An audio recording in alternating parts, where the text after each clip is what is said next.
Hi and welcome to this video where I'm going to be removing the power steering pump on my Mini Cooper R50. The reason being is I have read some information regarding these motors and that they can get filled up with the carbon from the brushes, and obviously I would like to just have a look while the engine's out and see if this has got a load of carbon inside it. While I'm doing that, I'm also going to pop the black cap off and just have a look underneath that. Obviously I'll remove all this from the car first and obviously put it back on. So that's what this video will be about, and hopefully you'll enjoy it, and thank you for watching. Coming up, a lot of dust. And here's a quick overview of the power steering pump.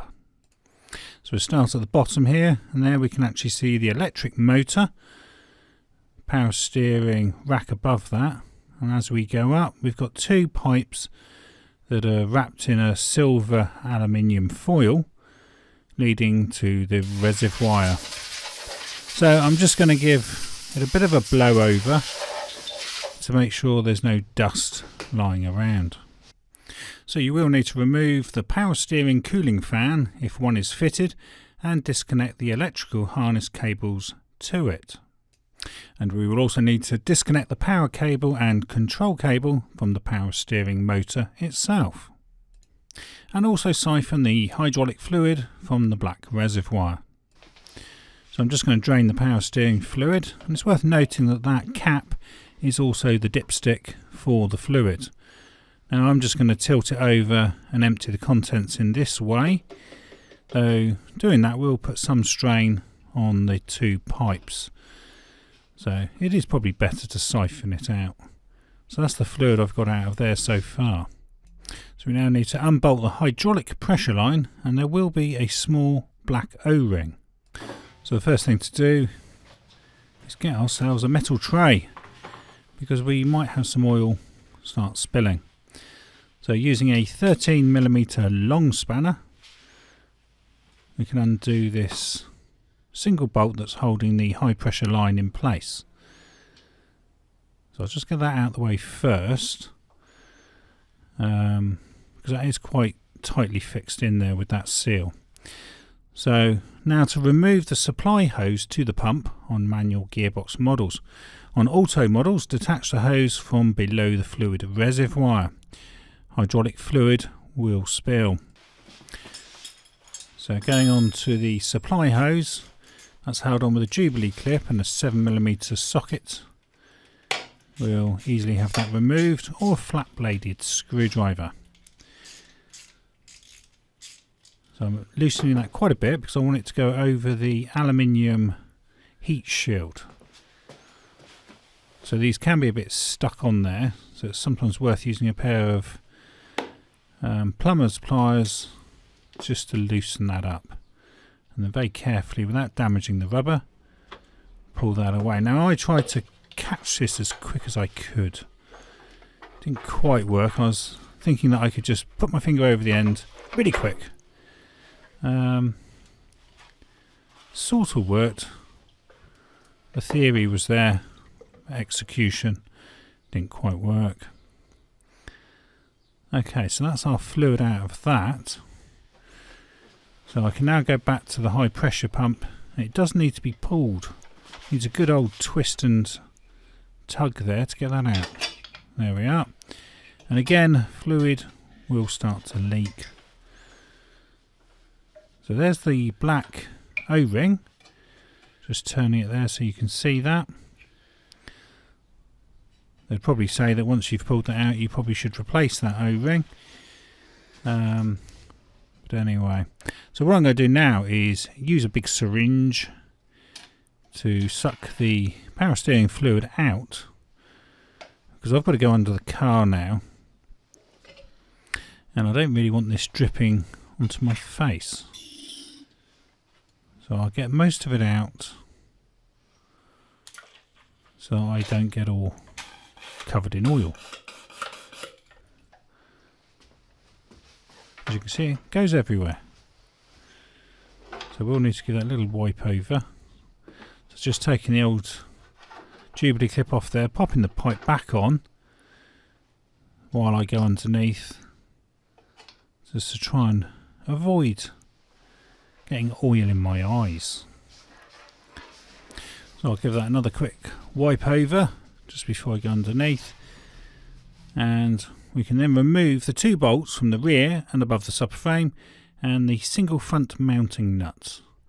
So here's a photo of those 2 bolts. They're quite short ones, stubby bolts. There's another photo there, and that's the single nut at the front. So it's just 3 fasteners holding the motor in place. Once the motor is removed, that's the bracket that you'd be looking at. So then, let's go under the car, and using our 13mm socket, we can get to those 2 bolts. So there's one of them, just dropped. So they're very short, not very long at all. Then you've just got the second one there.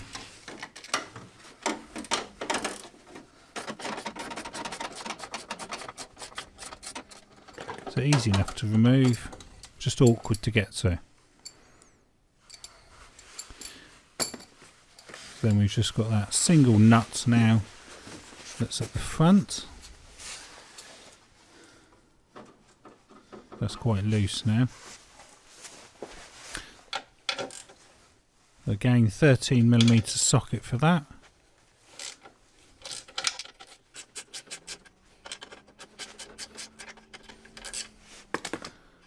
Right, so that's the pump now unbolted from the subframe.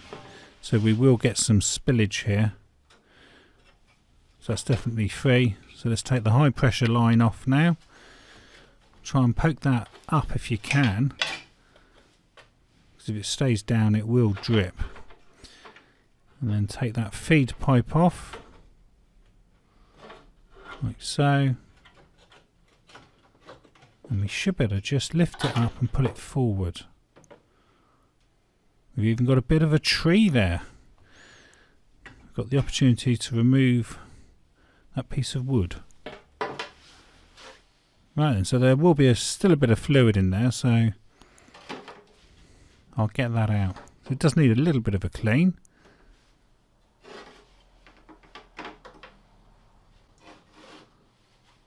So let's get that remainder of the fluid out. Because then we go to the bench and start opening things up.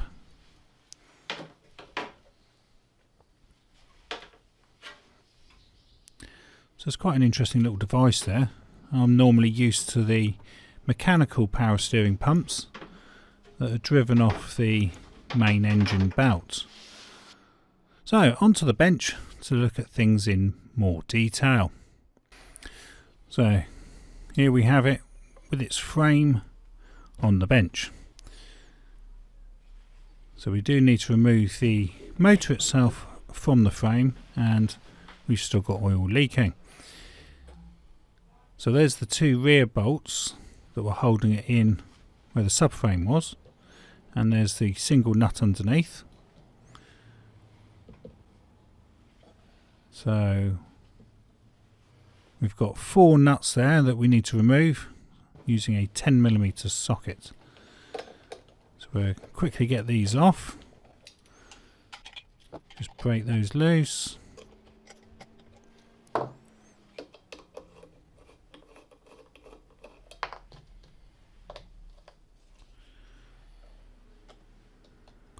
Got 1, 2, 3 and 4. So that motor should now lift off the main frame, not a computer main frame, but the main frame of the pump. So you can see the isolation mounts there. So that was on 4 rubber mounts, and again there's the fixings to the subframe. So we can put that to one side. So we've still got another little bracket there, and for that we need a Torx 40. So I'll show a highlighted picture of this next piece. This is the bracket here. There we are, Torx 40 for those two. Can be a bit hard once it's off the car now. Right, so that's all the framework out of the way. I'll show you how that sits on the frame. So that's just a little adapter plate there. Right, so we can get that out of the way. So we're getting close to actually undoing the motor housing now.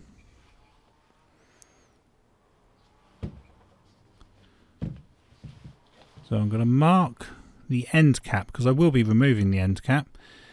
And I do like to mark everything. Ironically, it can only go on in one position, so you don't really need to mark that. So now using a Torx 20, we've got 3 fasteners there that need to undo, and this is the motor housing where there is 4 permanent magnets. Now there is also an end seal here that's protecting water from getting into the motor, so you don't really want to put a screwdriver in here and start digging around too much in case you damage that seal. But obviously the magnets do sort of hold it in place to a degree. It's like now I'm pulling on this, but it's the magnets really, the force of those magnets I'm pulling on. So I just pull that back a bit there. Like I said, be careful of the orange seal. Now you should better just pull it away. Again, I'm going to mark this just because it would be pretty annoying if I actually did manage to put it back in the wrong position. Right, so there we are. We can now see the motor armature and the bearing there. A couple of orange stripes on. So this is the carbon that other people have been talking about. Doesn't seem that much. A little bit in there. Doesn't seem anything too crazy. So if I put a light in there, we can see those 4 permanent magnets in the housing, and there's the slot that the bearing goes into. So it does seem to be some carbon on the armature. All seems to spin quite nicely. Looks like a nice quality motor, that. And the bearing seems to be running quite smooth.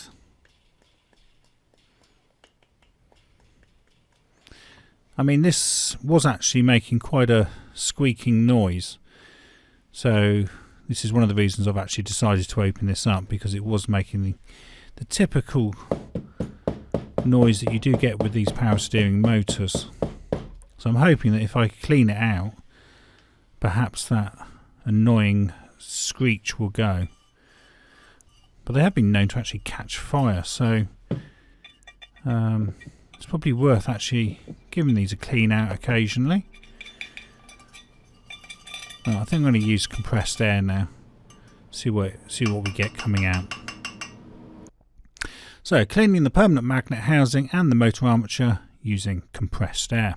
This should be interesting. Whoa! So definitely seems to be more in there than I thought, considering I just brushed that out. And then we're going to get the motor armature. Now this one really surprised me. I couldn't believe this. This was like loaded. I mean, that is a lot.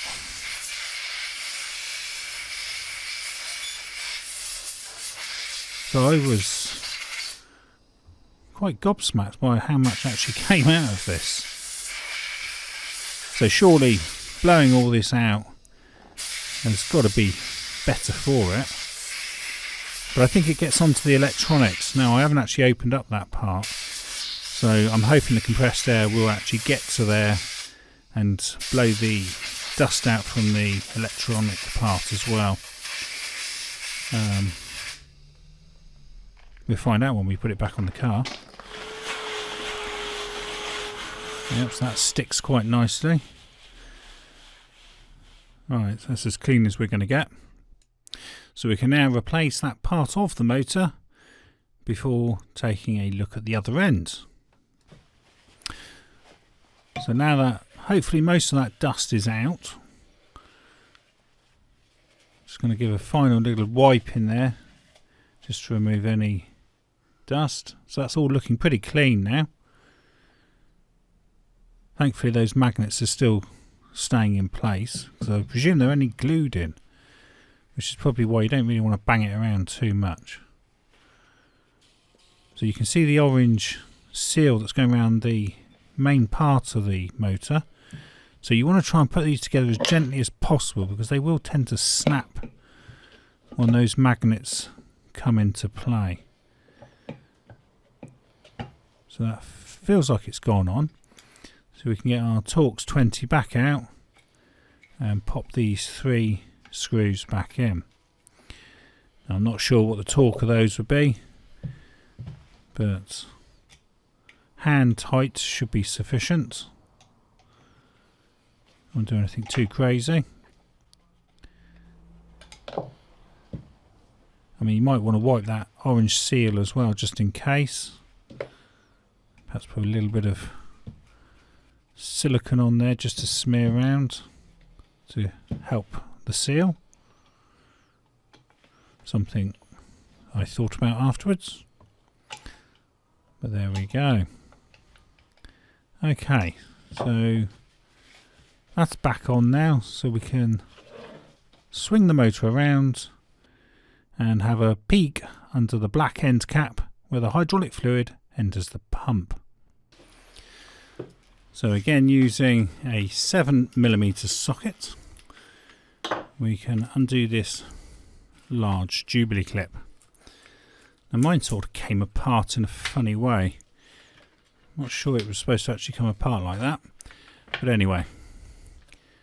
So this should just pull off. Does seem quite tight. There is a little black seal in there, so again be careful not to damage that if you use a screwdriver. So I use like a gasket splitter. Just pull that apart nicely. So this is where the hydraulic fluid enters the mechanism of the pump. Now I'm not going to actually start opening that up as well, because if I do that I would presume the motor would be finished. So I still want to use it. It is working, although it is noisy. But anyway, so that's what's under the black cap. Gives us a little idea. That fluid looked pretty dirty there. I think it's normally nice green colour. So there is like a indentation in that end cap, so you can't actually put it on the wrong way. There's not a lot else I can do with that. Just going to rub a bit of oil around there and onto that seal again, and that's where that goes into the end cap. So like I say, you can't really get that wrong, because once that's on there it's sort of in its own little position. So we get that Jubilee clip back on, we put it back together since it fell apart. So hopefully that's tight enough now, so we can start to put it back into the frame. So we've just got this little bracket here which we put on with a Torx 40.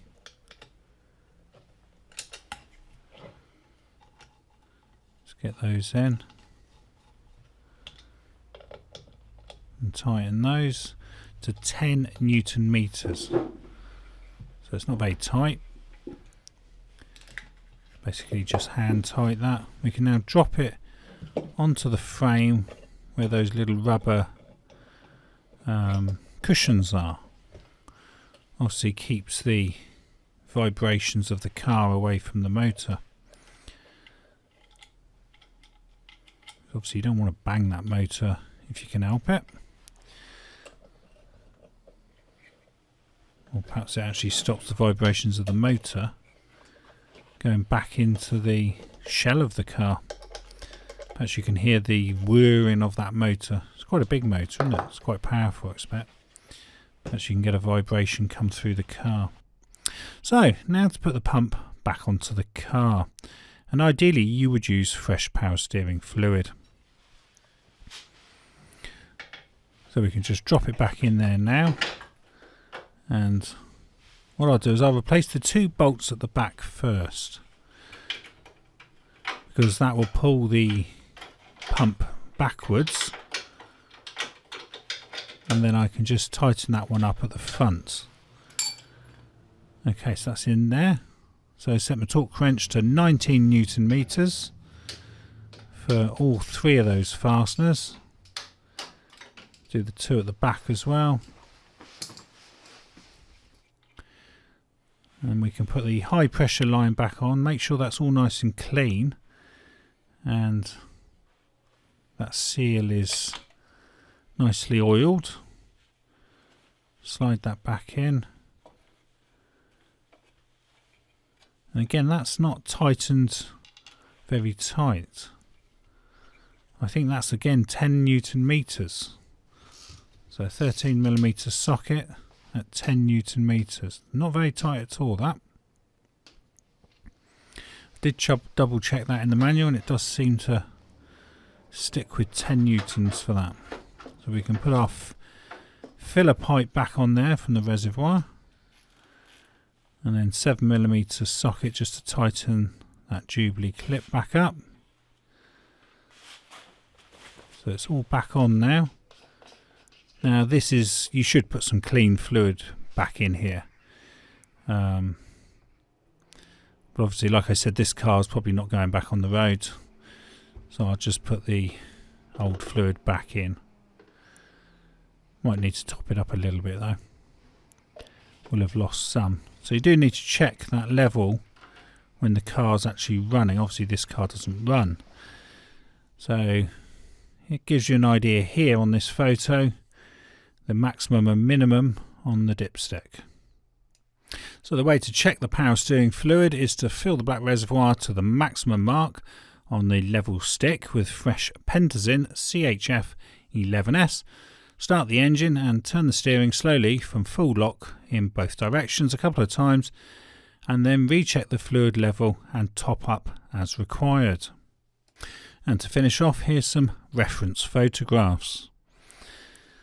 So here's one just showing the power steering motor, and here it is from a different angle, and that's the motor on the bench. And there you can see the 2 fasteners at the rear, and here's a slightly different angle of that. You can see the connections. There's inside the 2 electrical connections there. And the other end. And again the bottom of the frame. Again, this is another angle of the bottom of the frame. So we're inside looking at the armature, which is all nice and clean now. So it's looking a lot better for being cleaned, I think. So I just hope there wasn't too much dust in the area where the electronic circuitry was, because obviously that bit I didn't really blow out. And there's the end where the fluid reservoir is. So you've been watching power steering pump on a Mini 1R50. And thank you for watching, and I hope this video helps you service your power steering pump motor. This video was filmed and edited by me, Mark Savage, in August 2021, and I can also be found on Instagram and Facebook under Coats and Gators.